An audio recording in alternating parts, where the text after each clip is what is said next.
Joe Cater and the Real Girl. Chapter 1. A Marvelous Atomic Date. Joe Cater was a man of peculiar tastes. He lived in a small apartment tucked away in the heart of the city, a place where the rhythm of life seemed to blend seamlessly with the hum of the streets below. But Joe wasn't one to be swept away by the bustling energy of urban life.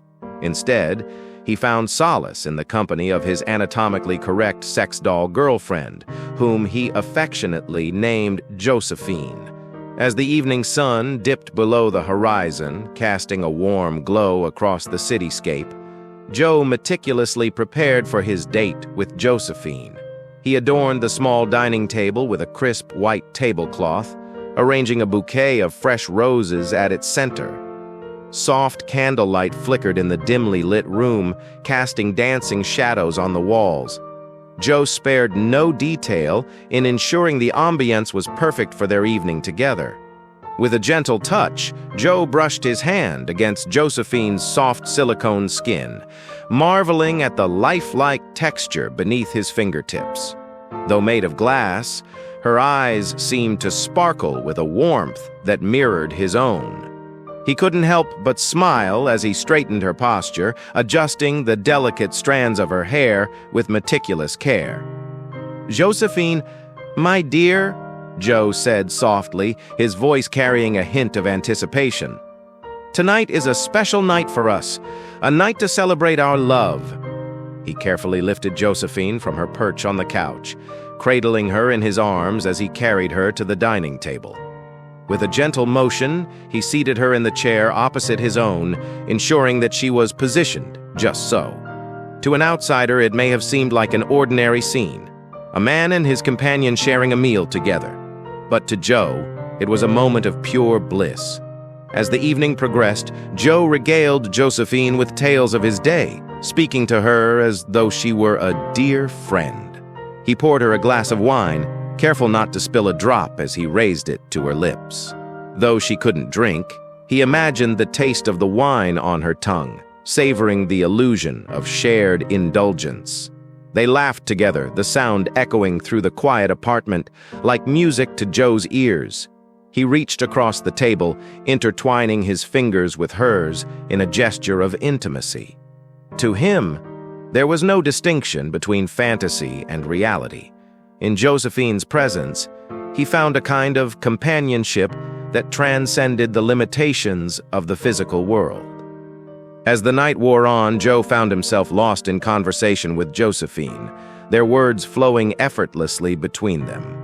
He shared his hopes and dreams, his fears and insecurities, knowing that she would listen without judgment. In her silent presence, he found solace, a refuge from the chaos of the outside world. But as the clock struck midnight, reality began to creep back into Joe's consciousness. He knew that their time together was limited, that soon he would have to return Josephine to her place on the couch and retire to bed alone. It was a bittersweet realization, one that tugged at his heartstrings with a gentle tug. With a heavy sigh, Joe rose from the table, gently lifting Josephine from her seat and carrying her back to the couch. He nestled her against the soft cushions, tucking a blanket around her shoulders with loving care. As he gazed down at her sleeping form, a wave of tenderness washed over him, filling him with a sense of peace. "Good night, my love," Joe whispered, pressing a soft kiss to Josephine's forehead. "Until we meet again."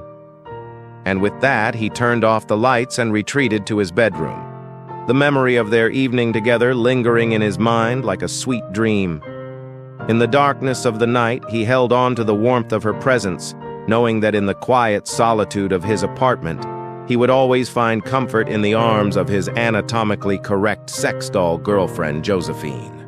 The next evening, Joe found himself preparing for another unconventional outing, this time a double date with his best friend, Boris, and his own anatomically correct sex doll companion, Agartha. Despite the peculiar nature of their companions, Joe couldn't help but feel a sense of excitement building within him. There was a certain camaraderie between him and Boris, a shared understanding of their unconventional lifestyles that bound them together in a way that few could comprehend. With meticulous care, Joe dressed himself in his finest attire, smoothing down the creases of his shirt with practiced precision. He spared no detail in ensuring that he presented himself in the best possible light. Knowing that tonight's outing was more than just a casual dinner, it was a chance to revel in the company of kindred spirits. As he made his way to Boris's apartment, Joe couldn't shake the flutter of anticipation that danced in his chest. He had known Boris for years, their friendship forged in the crucible of shared experiences and mutual understanding. And though their companions may have been unconventional, Joe knew that their bond ran deeper than the surface. When he arrived at Boris's door, Joe was greeted with a warm smile and a firm handshake, the familiarity of their greeting setting him at ease. Boris led him inside, where Agartha awaited them in the living room, her presence lending an air of quiet elegance to the space. "Joe, my man, you're looking sharp tonight," Boris said with a grin, clapping Joe on the shoulder as he gestured towards Agartha. "And I see you've brought Josephine along for the ride. Excellent choice." Joe returned the gesture with a smile of his own, his gaze drifting towards Agartha as she sat perched on the couch, her porcelain features illuminated by the soft glow of the lamp beside her. There was a timeless beauty to her appearance, a gracefulness that seemed to transcend the limitations of her artificial form. "Likewise, Boris. Agartha looks stunning as always," Joe replied, his voice tinged with admiration. "I have a feeling tonight is going to be one for the books." With a shared sense of excitement, the two men made their way to the restaurant, the lively chatter of their conversation filling the air with an infectious energy. Though they attracted their fair share of curious glances from passers-by, Joe and Boris paid them no mind, their focus fixed firmly on the evening ahead. As they settled into their seats at the restaurant, Joe couldn't help but feel a sense of contentment wash over him.